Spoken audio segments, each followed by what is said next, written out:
Двајцата пријатели и мечката. Почна басна.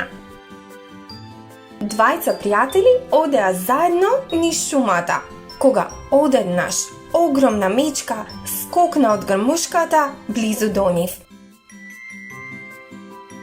Еден од нив, за да се спаси, се качи на најблиското дрво, а оној што остана сам долу на земја, се сети да легне и да се прави мртов, бидејќи беше чул дека мечката не допира мртов човек.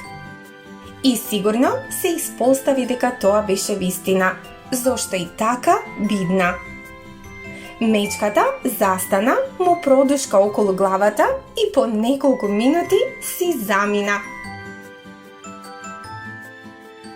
Тогаш оној пријател, кој што беше качен на дрвото, се симна и рече: изгледаше како мечката да ти шепна нешто. Што ти кажа? А другиот пријател одговори: